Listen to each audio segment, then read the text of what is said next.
राम राम. मी प्रकाश महाजन. आपल्या सर्वांनी मला भरभरून प्रतिसाद दिल्यामुळे इतक्या कमी दिवसात माझे 15,000 सबस्क्रायबर झाले आहेत. ते आणखी वाढवावे अशी माझी इच्छा आहे. त्यासाठी आपण मला सहकार्य करावं. इस्लाम, सेक्युलर लिब्रांडो यांनी या धर्माविषयी एक वेगळं चित्र निर्माण केलं की हा धर्म एक शांतिदूत आहे, याच्यात भाईचारा आहे. हे धादांत खोटं आहे. इस्लामचा मूळ स्वभाव हा दहशतवादी आहे. त्यांच्या आसमानी किताबमध्येच याचा उल्लेख आहे की जे इस्लामचं तत्त्वज्ञान मानत नाहीत त्यांचा तुम्ही समूळ नाश करावा. याचा अर्थ काय आहे? याचं एक छोटंसं उदाहरण तुम्हाला मी देतो. यांचा प्रेषित मोहम्मद ज्यावेळेस मक्केत राहत होता त्यावेळेस मक्केमध्ये मूर्तिपूजा करणाऱ्यांची संख्या खूप होती आणि मोहम्मदाच्या अनुयायांची संख्या अत्यंत कमी होती. त्यावेळेस मोहम्मदाने काय सांगितलं हे आज हे लिब्रांडो सगळ्या जगाला सांगतात.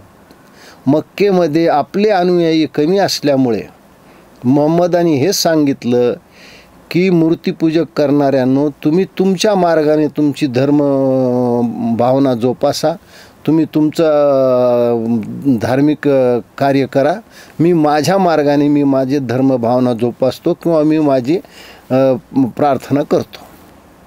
पण जसाही हा प्रेषित मोहम्मद मक्केहून मदिनेला जातो आणि मक्केहून त्याच्यासोबत जे सहकारी येतात ते मदिनेतल्या लोकांशी युद्ध करून त्यांच्यावर ज्यावेळेस विजय मिळवतात आणि त्यांना ज्यावेळेस आपल्या धर्माची दीक्षा देतात त्यावेळेस हाच मोहम्मद काय म्हणतो की माझ्यासोबत मक्केहून जे लोक आलेले आहेत हे जरी तुमचे रक्ताचे बंधू नसले, रक्ताचे भाऊ नसले, नातेवाईक नसले तरी ते धर्माचे नातेवाईक झाले. तुमच्या आता धर्मबंधू झाले आहेत. त्याच्यामुळे तुमच्या प्रॉपर्टीमध्ये तुमच्या संपत्तीमध्ये त्यांना वाटा द्या. याचा अर्थ असा आहे की तुम्ही शस्त्राच्या बळावर दहशत करून इतराची संपत्तीला लुटता. याचा एक अर्थ असा आहे की इस्लामचा स्थायी स्वभाव, मूळ स्वभाव, ज्याला फित्रत असं म्हणतात, तो दहशतवाद आहे. जगामध्ये आज जिथे जिथेही हे इस्लामिक लोक आहेत, मग ते लंडन घ्या, पॅरिस घ्या, न्यूयॉर्क घ्या, वॉशिंग्टन घ्या, भारत घ्या, कुठेही घ्या, यांनी उच्छाद मांडलेला आहे. यदा कदाचित जर तिसरं महायुद्ध झालं तर इस्लाम वर्सेस इतर सर्व धर्म एकत्र येऊन हे महायुद्ध होईल असं वाटतं. या इस्लाम लोकांनी भारतामध्ये अत्यंत उच्छेद मांडला आणि मग भारतातले सेक्युलर पत्रकार, हे लिब्रांडो पत्रकार काय म्हणतात की मुसलमानामध्ये शिक्षणाचा अभाव आहे, मुसलमानामध्ये गरिबी आहे, बेरोजगारी आहे, त्याच्यामुळे यातील तरुण हे दहशतवादाकडे वळालेले आहेत.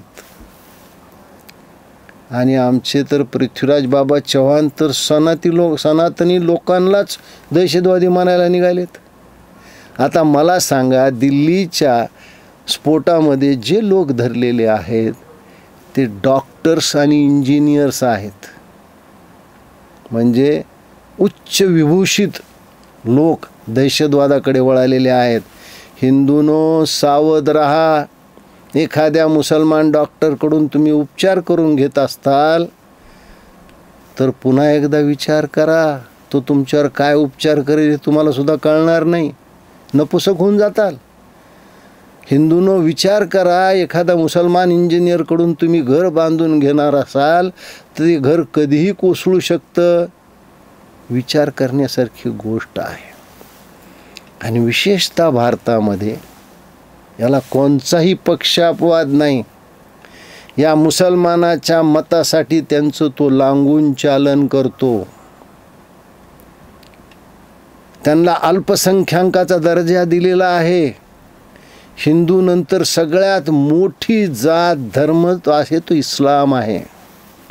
1947ला आपला देश स्वतंत्र झाला त्यावेळेस या मुसलमानाची लोकसंख्या किती होती आणि 2025 साली किती आहे? आम्ही हिंदू कष्ट करतो, मेहनत करतो, आपल्या बुद्धिमत्तेच्या जोरावर राष्ट्रीय उत्पादनात भर टाकतो, हिंदू अधिकाधिक कर देतो, हिंदू किती गरीब असला, किती अशिक्षित असला तरी तो आपलं कुटुंब मर्यादित ठेवतो. लोकसंख्येचा भस्मासूर हा एक फार मोठा प्रश्न जगापुढे आहे. हे मुसलमान लोक कुटुंब नियोजन करतात का? अजिबात नाही. याच्याकडे कुणाचंही लक्ष नाही. एकच स्वर्गीय संजय गांधी होते, त्यांनी एकदा हा प्रयत्न केला, तुर्कमान गेट आठवा. पण सगळे पक्ष, अगदी भारतीय जनता पक्षसुद्धा सबका साथ सबका विकास बोगस गोष्ट आहे. या मुसलमानांच्या लोकसंख्येवर नियंत्रण आणण्याचा कोणी प्रयत्न केला आहे का? मग हे लोक काय म्हणतात, बच्चे तो अल्लाह की देन आहे. अरे बच्चे अल्लाच्या भरोश्यावर पैदा करून आमच्या हिंदूच्या अंगणात का सोडतो बाबा? आमच्या हिंदूने कष्ट करून मिळवलेली संपत्ती, आमच्या हिंदूने कष्ट करून भरलेला कर, त्याचा जास्तीत जास्त फायदा हे मुसलमान लोक घेत आहेत. आणि मला ते ह्या गोष्टीचं नवल वाटतं की आपल्या देशामध्ये करोडो रुपये कुत्र्याच्या नसबंदीवर खर्च होतात, कुत्र्यांची संख्या वाढू नये म्हणून करोडो रुपये. अरे मग या 2 पायाच्या बोकडाची नसबंदी कधी करणार? या 2 पायाच्या बोकडांची नसबंदी करून यांची लोकसंख्या आटोक्यात आणा. माझं तर सगळ्या पक्षांना आणि विशेषतः सरकारला हे आव्हान आहे की 2च्या वर ज्या मुसलमानाला मत आहेत, मुसलमानाला, कारण हिंदूंचा आमचा हा राष्ट्र आहे, 2 मुलांच्यावर ज्या मुसलमानाला मुलं आहेत त्यांच्या सगळ्या सवलती बंद करा.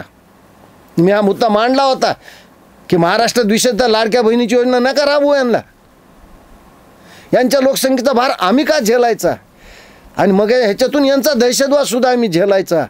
एक लक्षात ठेवा, इस्लामच्या दहशतवादाला तोंड देण्याचं सामर्थ्य फक्त हिंदूमध्ये आहे. हिंदूनं जागे व्हा. कोणच्या डॉक्टरकडे जाता, कोणच्या इंजिनियरकडे जाता, कोणच्या उद्योगाकडे जाता, कोणच्या दुकानदाराकडे जाता, याच्यावर लक्ष ठेवा. आणि शक्यतो हिंदूने हिंदूचाच व्यापार वाढवला पाहिजे, हिंदूने हिंदूचाच इंजिनियर दिला पाहिजे, हिंदूने हिंदूचाच वकील दिला पाहिजे आणि हिंदूने हिंदू डॉक्टरकडेच गेलं पाहिजे. धन्यवाद.